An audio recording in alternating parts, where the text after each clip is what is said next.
Welcome everybody to the Panofsky lecture 2024 at the Zentralinstitut for Art History, Munich.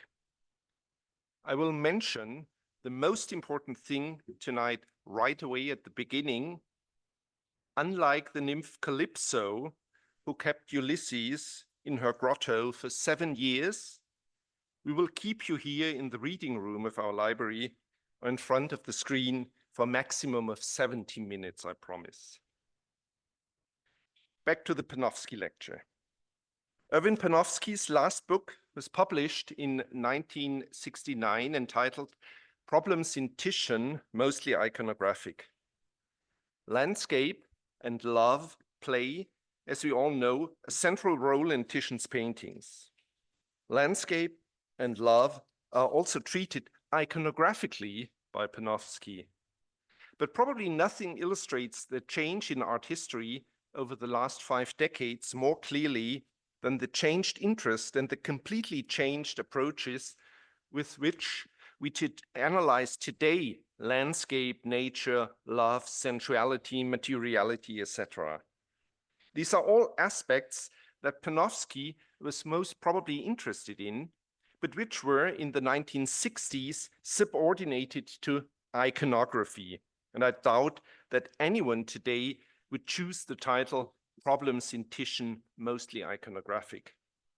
Subordinated to iconography, if not omitted at all, because seemingly not scientific enough.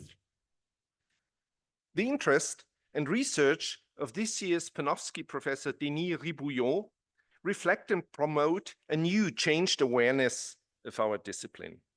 Denis, who earned his PhD in 2006, is professor of early modern art history at the Université de Montréal in Canada.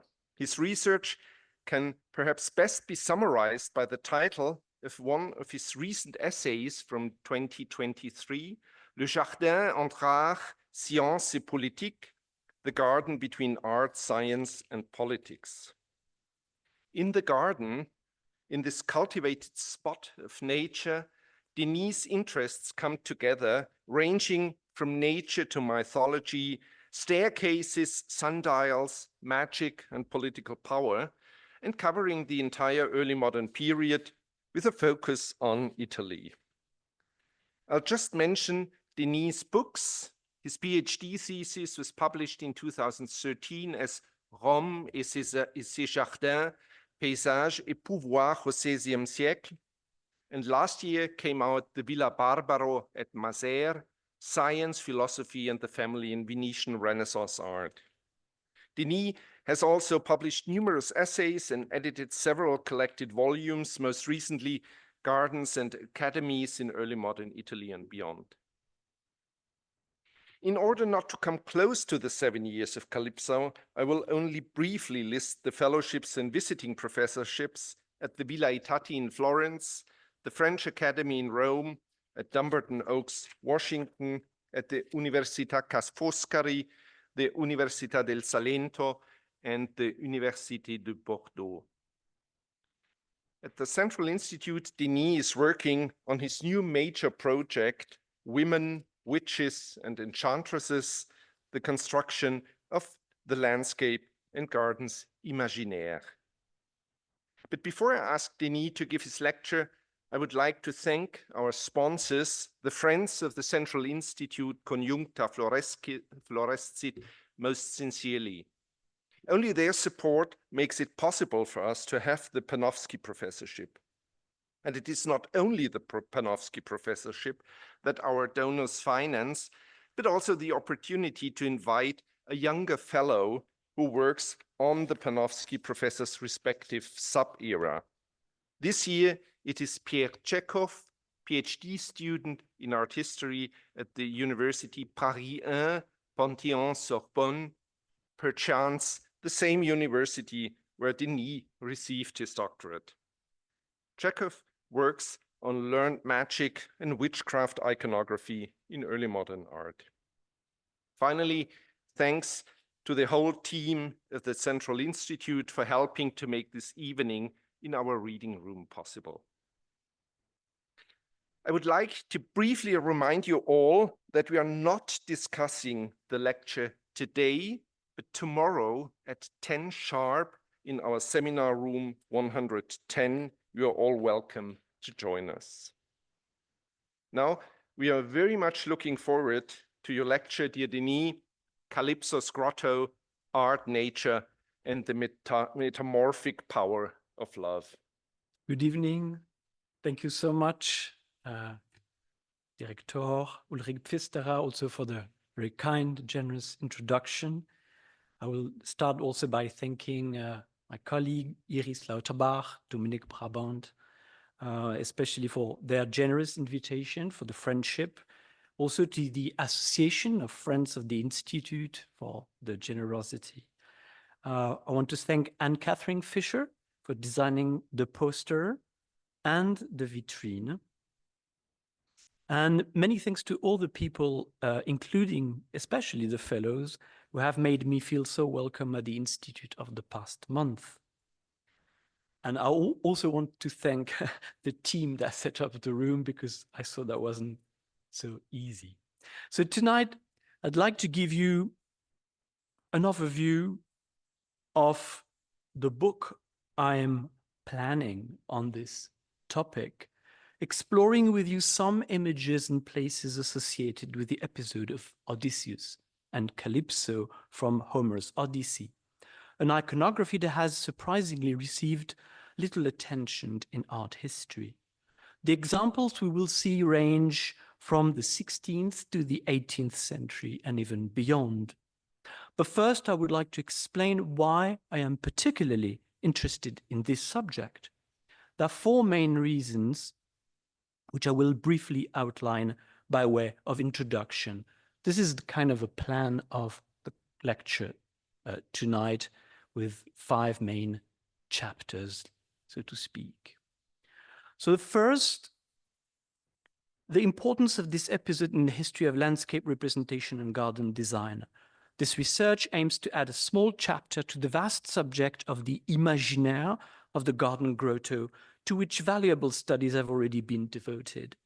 Second, the centrality of the question of illusion and enchantment, which concerns both the issue of love and the issue of art.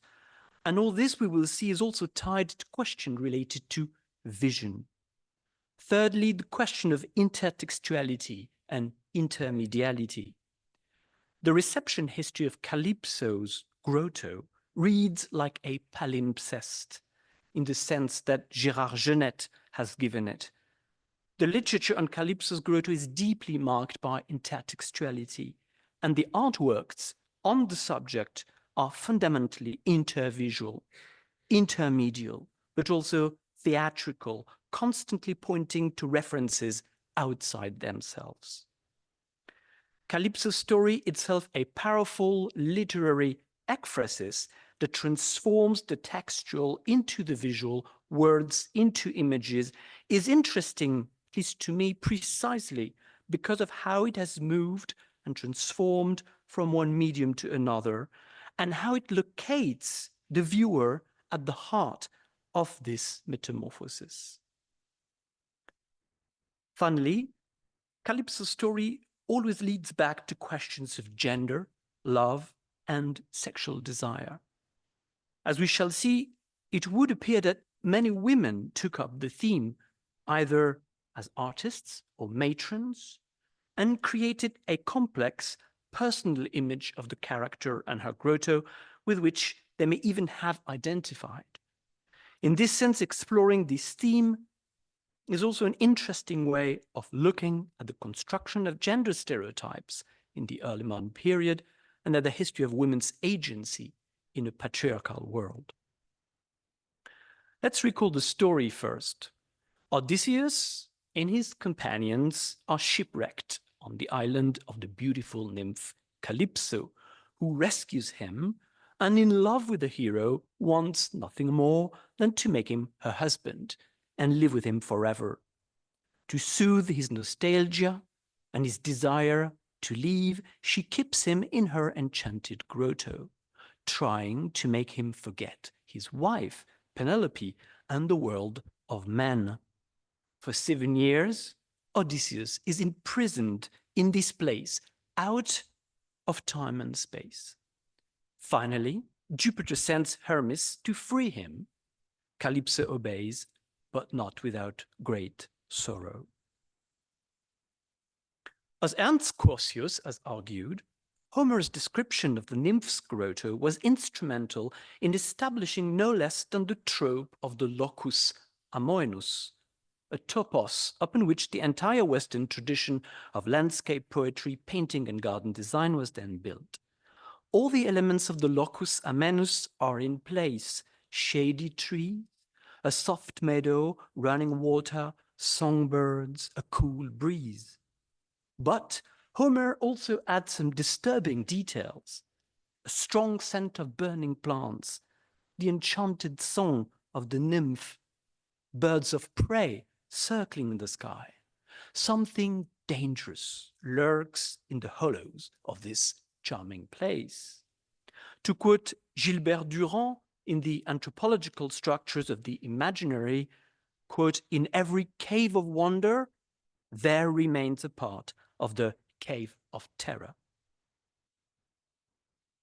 Homer's narrative thus proposes an ethical, philosophical, and aesthetic choice between two women, Penelope and Calypso, but also two correlative types of landscape, the locus amoenus and the locus horridus, thus uniting the question of love and the question of art.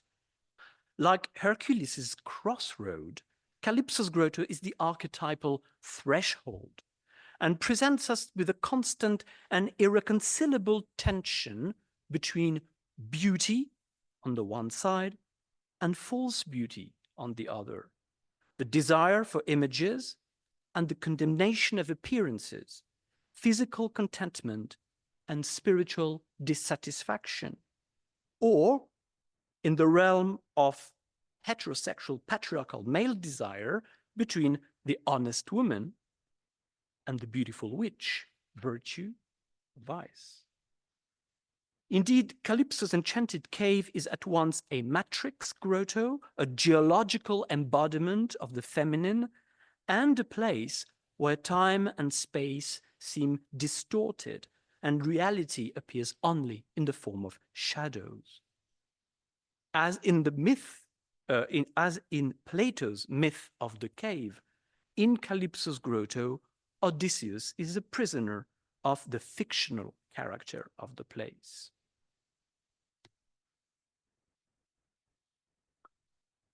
Pullenberg, the Satyr. I will begin by examining the little-known work of the Dutch artist Cornelis van Pullenberg, who lived in Rome between 1617 and 1625, and in particular the way he paints rocks and uses them in the narratives of his paintings. To tell you the truth, my whole encounter with the subject of today's conference began when I came across this small painting on copper in a museum in Stockholm. It shows the enchanting nymph Calypso kneeling in what could be described as a pornographic pose to rescue Odysseus, shipwrecked on the island after a storm.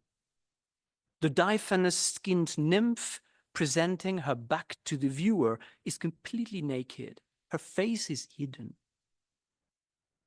Likewise, all that can be seen of the famous hero are his two hands clutching the rock on which the painter has affixed his signature. Pullenberg was nicknamed the Satyr by the fun-loving group of artists known as the Bentvuchels in Rome, because he specialized in erotic paintings of graceful nymphs set against the menacing rocks which dominate the surface of most of his paintings. The great art historian Marcel Röthlisberger insists that, quote, among his most typical motifs are rocks of bizarre, curved, and coiling silhouette, as exemplified in this painting in Montreal, for instance. In the Stockholm painting, Pullenberg has given the rocky cliff on the right an important place in the composition. Its seemingly agitated surface is more cloud than rock, more mobile than solid. Overhanging the nymph, the rock literally appears to reach out, to grasp her. Its almost vaporous outgrowths revealing the shapes of arms outstretched, and above them a kind of satyr-like mask, dark and menacing. This type of images have been usefully defined as crypto-anthropomorphosis, or potential images, a way of seeing and interpreting visual data that becomes actual with the viewer's subjective participation. For Jean-Didier Urbain, the crypto image is a sign that oscillates between the desire of unveiling, to be an image, and the temptation of nothingness, to be a non-image. These images or non-images, you decide, thus cultivate ambiguity, forcing the viewer to become aware of the subjective character of vision and stimulating the interaction between perceived object and perceiving subject. By destabilizing the viewer and challenging his certainties, potential images question the viewer's own way of seeing. To quote Stephen Campbell, writing on cloud poiesis, the double image here is linked, quote, to a dynamic of emotion and affective projection in the act of seeing itself. As one tries to determine what one sees or does not see, what is meant to be seen or the product of one's imagination, a shift takes place that goes from looking at the image to thinking of the act of looking itself. In short, the image looks back at us. Here, with this cryptic rock creature, Pullenberg the satyr revisits the classic theme of the lustful, satirical male gaze in a particularly brilliant way. The relationship between the crypto-anthropomorphic rock and the naked beauty is reminiscent of Correggio's Jupiter and Io in Vienna, in which the cloud-masked god holds the nymph in a passionate embrace, a painting whose links with theories of the imagination on the one hand and marriage and procreation on the other have recently been the subject of stimulating studies by Philippe Morel and Jean-François Corpato.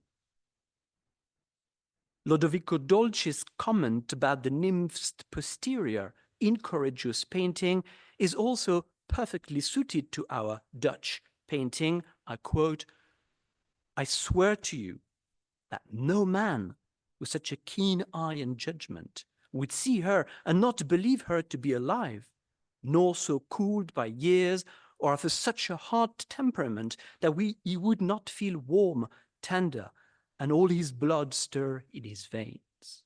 End of quote. Here, the rock itself seems to be animated by such a spurge of desire. Any excited viewer, however, will be quickly cooled by the memory of Homer's Odyssey. The Callipygus, Calypso, is not the victim we think she is. Once in her bewitching arms, Odysseus remained a prisoner in her cave for 7 years. Derived from the Greek kaluptein, which means to cover, to veil, to hide, Calypso is in fact she who hides, who conceals. She who, by promising him nothing less than immortality, tries to make Odysseus forget about his homeland and his family, the world of men, and above all Penelope, his lawful wife, who is waiting for him at home. According to some ancient interpreters, notably Olympiodorus, Calypso represents the deceptive imagination that keeps reason at bay. And Hermes, sent by Jupiter to free the hero, represents reason that frees man from his erotic flights of fancy, while Penelope is philosophy, to which one must return. I quote a passage. "For there are two passions that we can scarcely get rid of, imagination in the realm of knowledge and ambition in the realm of life. This is why Odysseus needed the reason of Hermes to escape Calypso, who is the imagination and who stood like a cloud in the way of reason. For the imagination is a veil, calumna, which is why some have spoken of fantasia or imagination with a floating veil. The imagination is thus opposed to our rational faculties.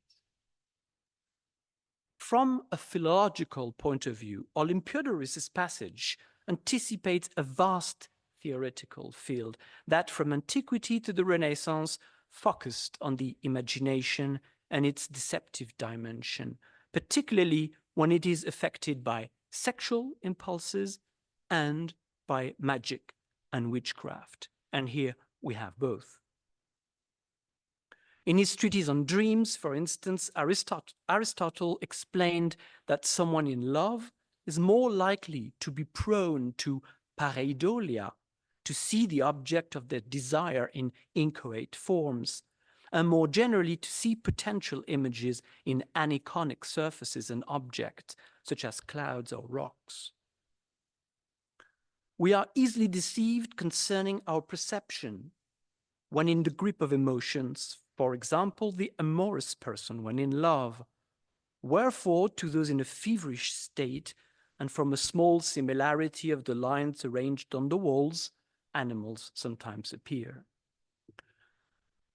There is now a rich historiography on this subject, and rather than discuss it in detail, I prefer to show you other paintings by Pullenberg that articulate this theme of rocks and scopic and amorous impulses.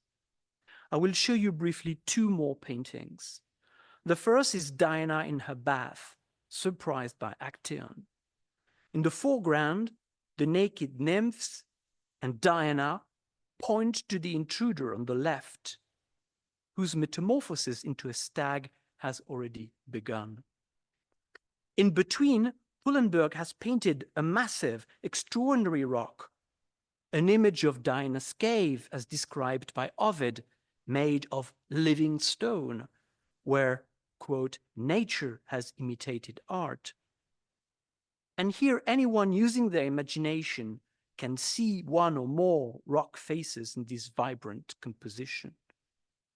The importance given to the rock in the painting can be understood as a reflection of the voyeuristic gaze of Actaeon, and by extension of the viewer himself.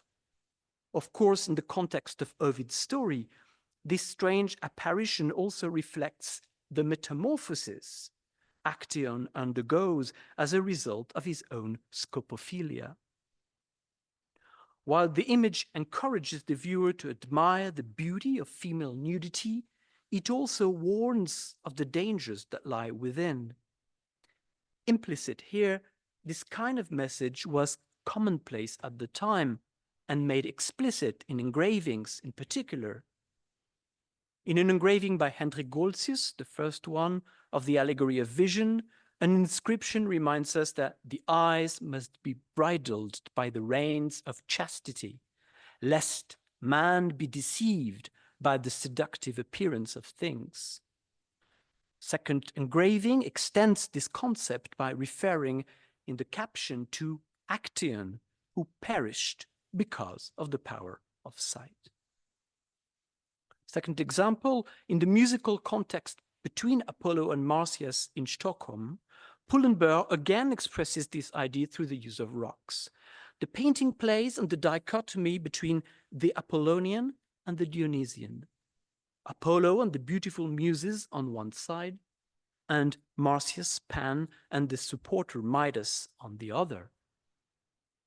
On the right, Pan is seated on a throne of living rock, from which a rocky yet vaporous birded face emerges just behind his head.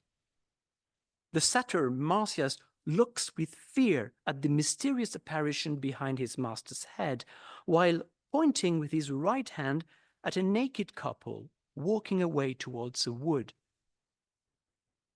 Ancient sources tell us that Marsyas, like Actaeon, is being punished for his hubris, a term that refers to excessive pride but also to strong sexual desire.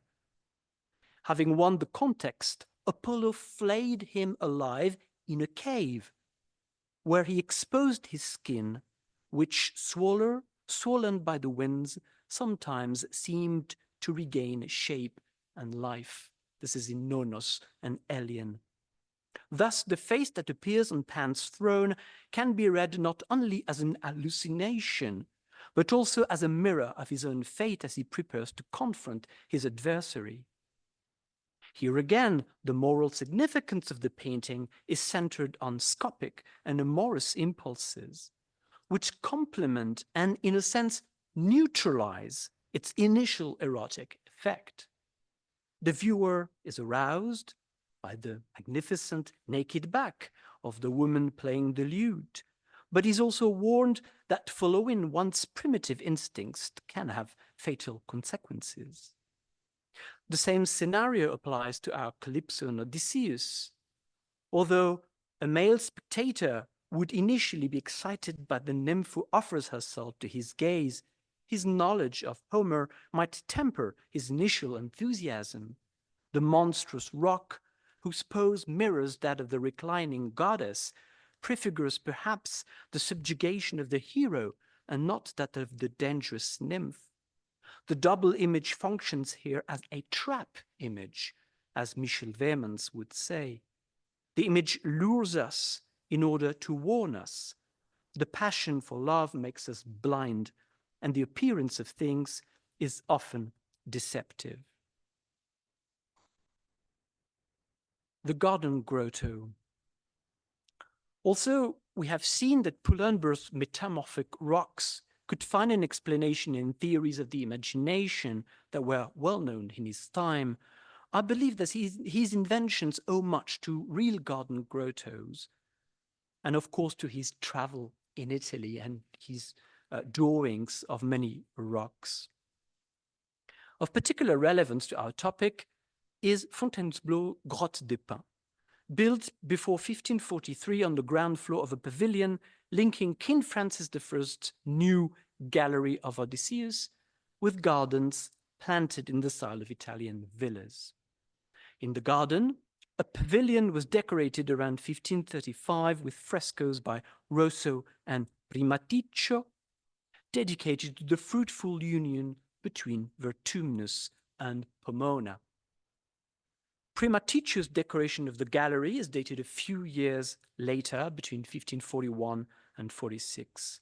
It is the most famous example of a large-scale representation of Homer's poem in the Renaissance.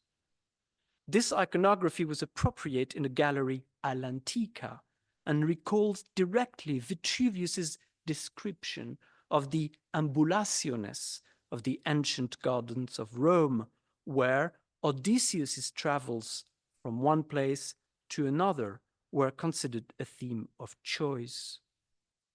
The links between the adventures of Odysseus depicted in the gallery, the rustic grotto, and the garden would therefore have been hard to miss for anyone walking from the gallery to the garden grotto via a staircase that has now disappeared.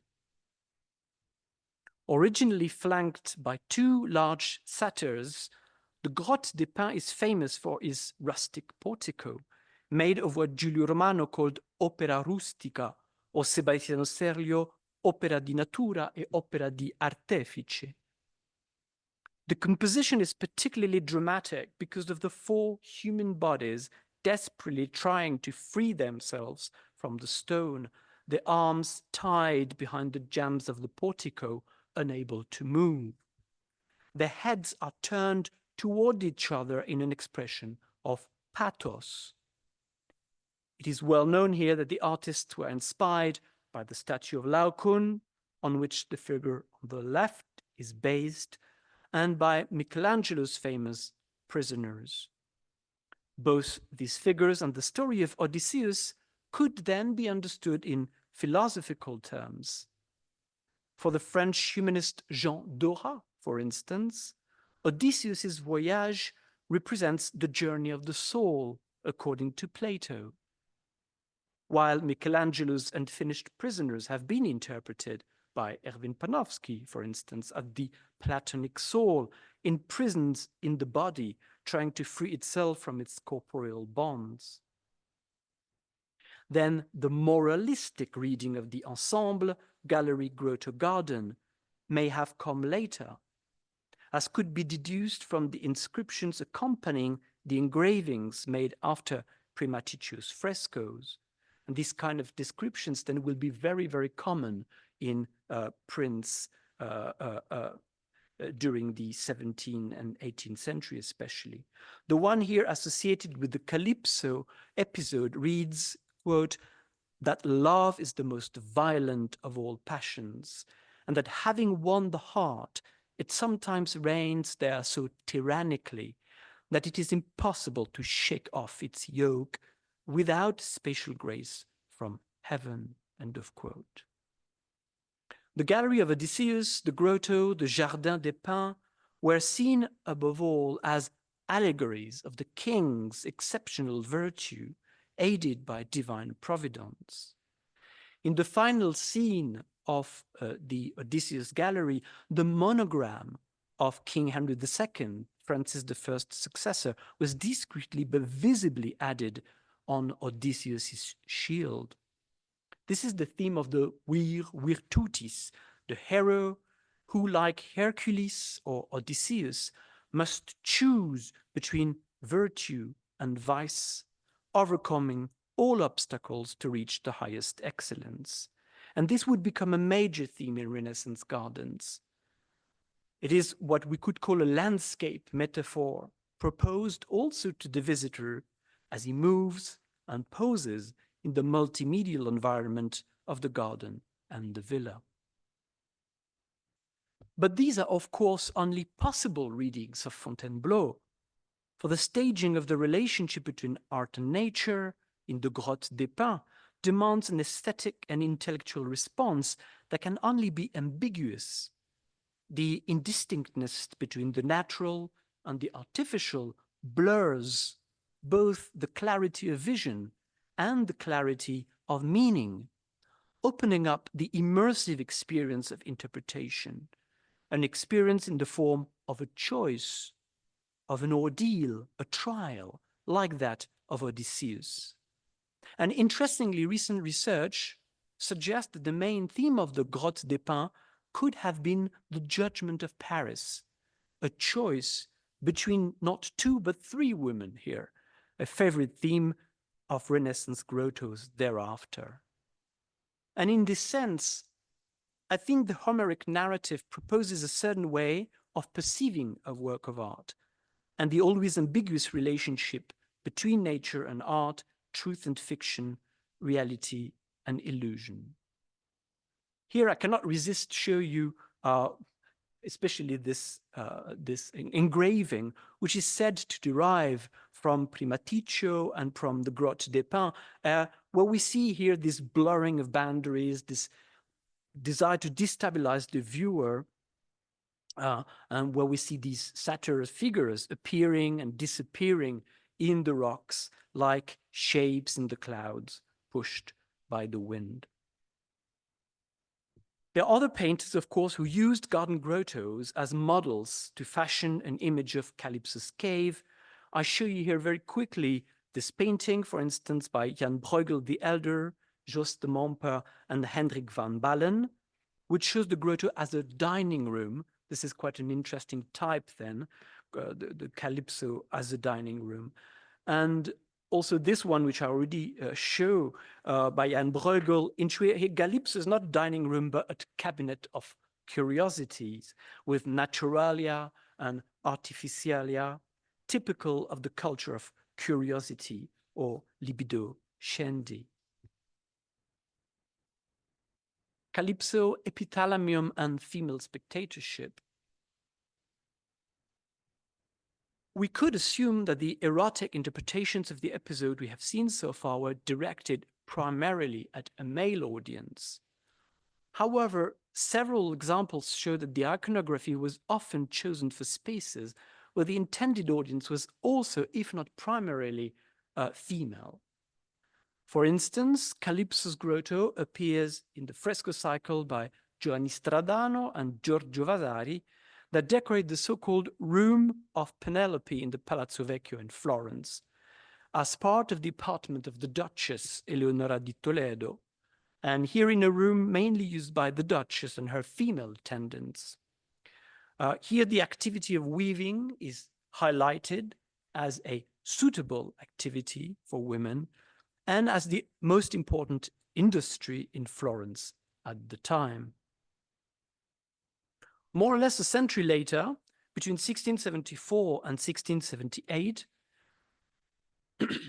two paintings of the same theme were commissioned from the Dutch painter Gerard de Layres to decorate the bedroom of Mary Stuart, the future Queen of England, in the hunting lodge of her husband, William III of Orange, now Soestdijk Palace, about 20 kilometers from Utrecht. In addition to Odysseus and Calypso and Hermes ordering Calypso to free Odysseus, there are other paintings in the room that emphasize the epithalamic and central theme of the room. Here, the erotic dimension of the painting in the princess's bedroom could find a plausible explanation within the context of marriage, the use of art for sexual intercourse, and the desire of procreation and dynastic continuity, especially since Mary had had several miscarriages during these very years. In these works and others he made before and after, Gerard de Layres thus highlighted the erotic apostrophe of the glances and set the scene in the elegant setting of an Italian villa, seen here as a true warrior's rest. It is a parodic interpretation that emphasizes the idea that pleasure and love takes precedence over the heroic duties of war. And in fact, de Layres takes the main motif of Giulio Bonassone's engraving made a century earlier and turns them on their heads. Whereas in Bonassone's engraving, the young man in the foreground is preparing the hero's weapons, impatient to escape the dangerous nymph's embrace, in de Layres, he's playing with them, while a smiling Odysseus, clearly happy, clearly content, seems in no hurry to set off again. This nuptial, positive use of the Calypso episode will be popular in the 18th century. I encountered it, thanks to you, in the so-called stone hall of the Nymphenburg Palace here in Munich, painted by Johann Baptist Zimmermann around 1755-57 for Maximilian III and his wife Maria Anna Sophia of Saxony. The painting is described in the palace as depicting Mars and Venus, but as you can clearly see here, it derives from de Layres' engraving, and so we can be quite sure that it shows Odysseus and Calypso instead. Echoing another painting of Venus and Adonis placed on the opposite wall, the theme of the painting is thus that of the woman in love, trying to prevent her lover from returning to the dangers of the heroic male life.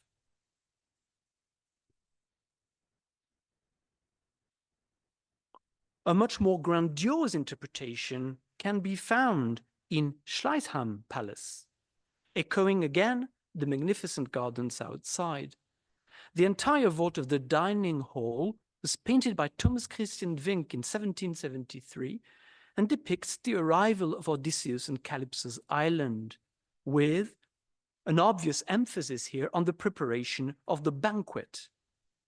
Looking at these paintings, we understand that the gardens at Nymphenburg and Schleißheim, like Ogygi's enchanted island, are an enchanted utopian world, separated and protected from the harsh realities of history and politics.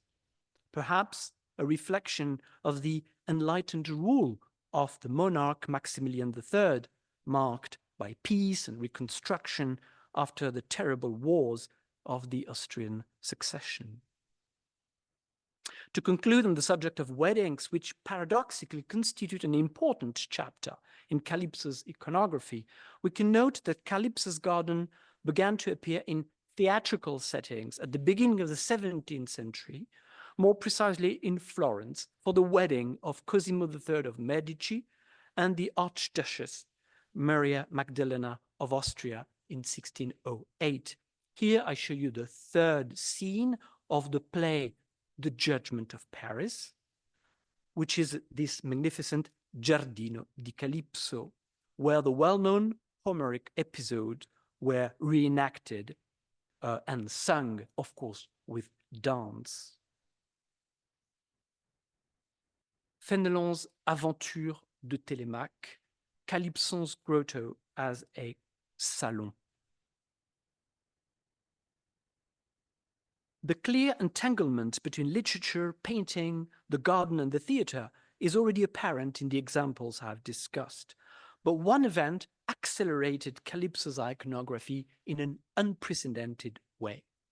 In 1699, Fénelon published his Aventure de Télémaque, a reinterpretation of Homer's Odyssey, largely centered on Calypso's island, written as a veiled educational allegory for the Duc de Bourgogne, the future King of France. A mirror for the prince, then, meant to prepare him for his future role as king. At the very beginning of the book, Fénelon describes Calypso's grotto as a place of rustic simplicity, without gold, silver, marble, columns, paintings, and statues. And despite Fénelon's probable model, the Grotto of Thétis at Versailles, as described by Félibien, everyone had immediately perceived in such modern ekphrasis a veiled criticism, both political and aesthetic, of Louis XIV and his gardens of Versailles. The scandal made the work famous. Scandal also because of the inherent contradiction of wanting to teach virtue by enticing the reader with love stories and sensual images, a mise en abîme again of the story itself, but a further proof for many detractors of the dangerous power of fiction and of the difficulty of distinguishing between reality and illusion. With 115 French editions, 75 translations, it became the most read book of the 18th century. This was followed, of course, by what I call a debauchery of produits dérivés. Not only in literature, theater, and opera, but also in the visual arts, and especially in the decorative arts, tied to the domestic sphere, and thus also implicitly to women, which were the main readership of Fénelon's novel. It was often used on the occasion of marriages, but also as permanent decorations. Calypso became an icon of sentiment and sensibilité, and her grotto the nouveau salon of the enlightened aristocracy. In 1722, brilliant visual interpretations of Fénelon's literary tableaux were created. Nicholas Vleugels insisted on the effeminacy of Télémaque under the spell of the nymph. Here is here, but he's almost indistinguishable from Calypso's nymphs in a painting clearly indebted to Watteau's Fête Galante. And in fact, the painting literally quotes Watteau's Fête Vénitienne, in which Vleugels himself appears in the costume of a Turkish pasha. This painting and its pendant, known from a print, belonged to a celebrated woman, the Comtesse de Verrue. She was a brilliant libertine, great art collector, salonière, and owner of a remarkable library with some of the boldest titles of the 18th century, now in the notorious Enfer of the Bibliothèque Nationale. To what extent she may have identified with Calypso is anyone's guess, but men suddenly saw her as a new Calypso. Alexandre Dumas, who later wrote her biography, would call her la dame de volupté. Jean Raoul's much larger painting of the same year, a real success, looks like a literary salon set in a garden grotto. Raoul's sensual interpretation also skillfully chooses the moment when Télémaque recounts his own adventures, another récit dans le récit, so that the captivated audience in the painting is to Télémaque's story what the viewers are to Raoul's painting itself.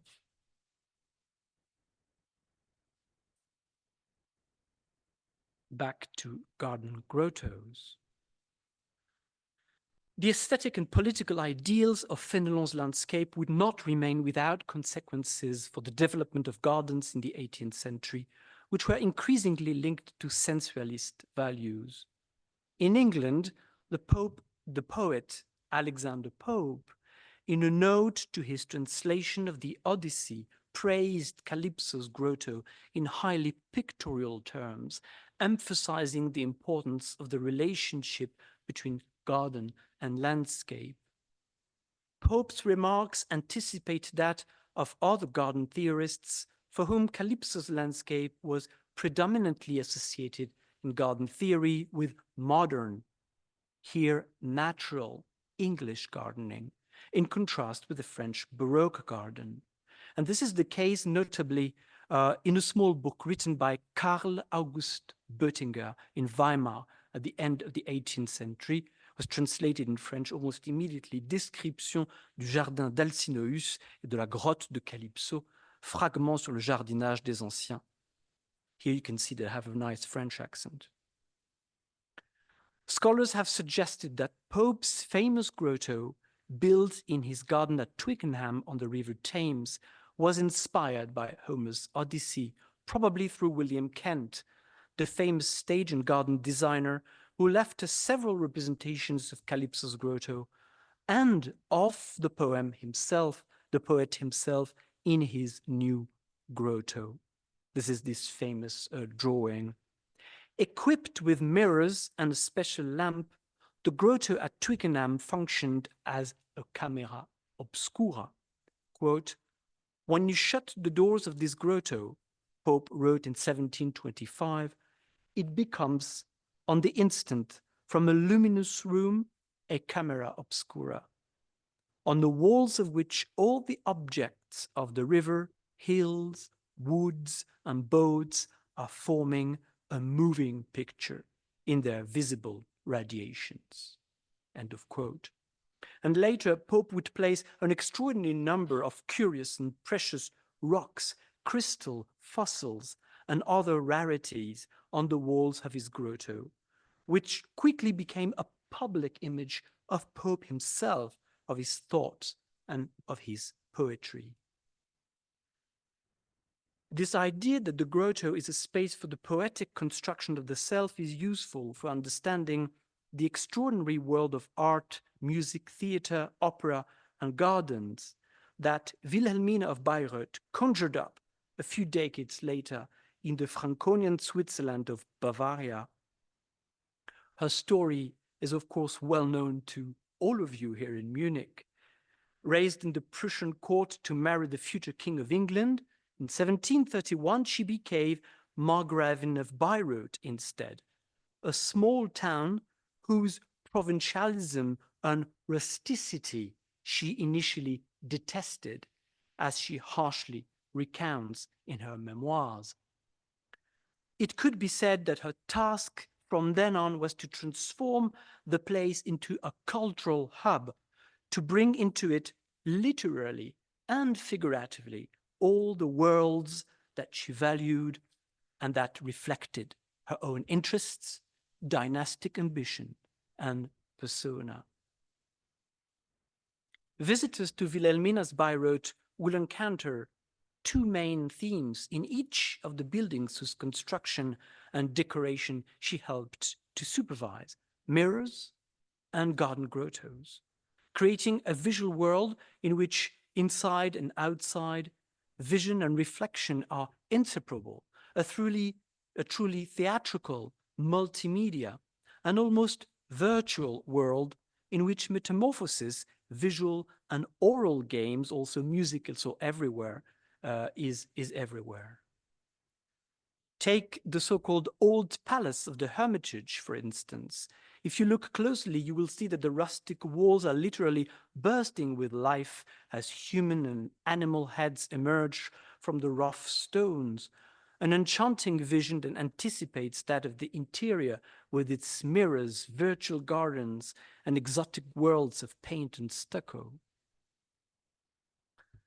A visit then to the rock garden of Saint-Pareil near Zwernitz Castle, a forest turned into a park with extraordinary natural rocks, reveals the same enchantment, but then created by nature itself. This park is an excellent example, not so much of English garden design, as is often the claim, but of the influence of literary imagination on garden design. A geological oddity is transmogrified by the addition of paths, stairs, and small pavilions, now mostly gone, into a three-dimensional literary world where one walks as if in a dream. When I visited the garden a few weeks ago, the sun and the clouds filtering through the green foliage of the beech trees created this perpetual vibrating veil on the landscape, constantly changing with one's movements. And of course, the nature of the rocks around which the promenade is built reinforces this impression. Holes, stains, drips, moss, vegetation create a true mirror for the imagination in which 1,000 faces or non-faces, creatures and shapes of all kinds can be seen or not, depending on one's own fantasia. But I'm clearly not the only one happy to play this game, as this wooden stump carved in the shape of a face clearly shows. And interestingly, traces of artificial carving in some of the rocks show also that some images were more forcefully suggested to the visitors, as in the case with several monstrous mouths that recall, here I couldn't resist the comparison with Vicino Orsini's famous Sacrobosco at Bomarzo, although likely unknown to Wilhelmina at the time. But as for Vicino Orsini, literature was the preferred stimulus for the imagination for Wilhelmina. The Saint-Pareil Park is thus based on Homer's Odyssey, Fénelon's Aventure de Télémaque, but more generally on Greek mythology. Among the places dedicated to Vulcan, Diana, Pan, or the Sirens, Calypso's grotto in the most secluded part of the park is le clou du spectacle. The large vaulted rock known as Calypso's grotto is in fact the seating area of a rustic open-air theater, complete with satyrs, with musical instruments, masks, and especially a great here mask of the Medusa, who, in another ingenious visual pun, petrifies the audience with her gaze. According to the description by the poet Marcus Friedrich Hedenius in 1749, Wilhelmina had the scene of Telemachus kneeling before Calypso and recounting his adventures painted on the walls of the grotto. This is again the idea of the récit dans le récit, the mise en abîme that we saw in Raoult's painting earlier, but pushed to its limits. The theater, as a place for the creation of a world of fictions, is reflected in the grotto, named after Fénelon's description, in imitation of Homer, and where Telemachus, painted on the walls of the grotto, is recounting the tale. So you can't make it more entangled than that, really. As scholars have suggested, Wilhelmina herself identified with the Minerva of Fénelon's Aventure, making Sans Pareil a moral lesson, especially for her daughter and her new husband, Karl Eugen of Württemberg. Sans Pareil was finished just in time for their wedding in 1748. But Wilhelmina could also have seen herself as the abandoned Calypso, suffering at the time from the infidelities of her husband, who was sleeping with one of her dames de compagnie. This is very well known. In the 18th century, there was no shortage of examples of Calypso's role as the sorrowful woman, la femme éplorée, abandoned by the man she had loved, as interpreted in the past by Propertius or even by Ronsard in the Renaissance. The very moral Angelica Kauffmann offered several examples of this, even pairing Penelope and Calypso, here both presented as passive victims. Quite different, the British model and actress Emma Hart, later known as Lady Hamilton, famous mistress of powerful men, the most frequently portrayed woman of her time. Here she offers a radically different interpretation when she posed as Calypso for George Romney in 1792. This painting, paired with the Mogdalene, was commissioned by none other than the clearly infatuated Prince of Wales, the future George IV, who paid £100 for each. And there was the modern Calypso, as many biographers called Emma Hamilton, the typical enchanting femme fatale, disempowering the lustful male. Yet Emma Calypso was certainly more empowered than the passive erotic beauty showing her boobs that was so popular on the print market, and certainly much more vibrant, positive, and true than her caricature as an old crone, as we see here in this satirical print, staging again George IV, then Prince Regent, as Telemachus, and his mistress, the Marchioness of Hertford, as the mature enchantress. Emma's portrait as Calypso was painted shortly after she had left England for Naples, where she had accompanied her new husband, the 61-year-old British envoy William Hamilton, and where she would fall in love with England's hero, Lord Admiral Nelson. Such a location, Naples, southern Italy in general, is essential, because it is precisely in these years that many artists and great tourists, following an already long tradition, I show you here Ortelius, beginning of the 17th century, a whole generation trying to locate the original Homeric cave in the landscape of southern Italy and Sicily.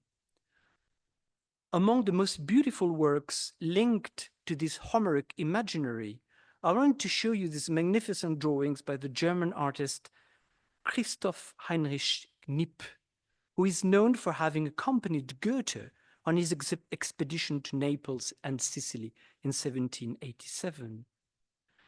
In his magnificent drawing of Calypso's Grotto, we can note in particular the serpent at the bottom left, which recalls directly Minerva's words of warning in Fénelon's Télémaque, quote, "Beware of listening to the sweet and flattering words of Calypso, who slithers like a snake under the flowers. Fear this hidden poison."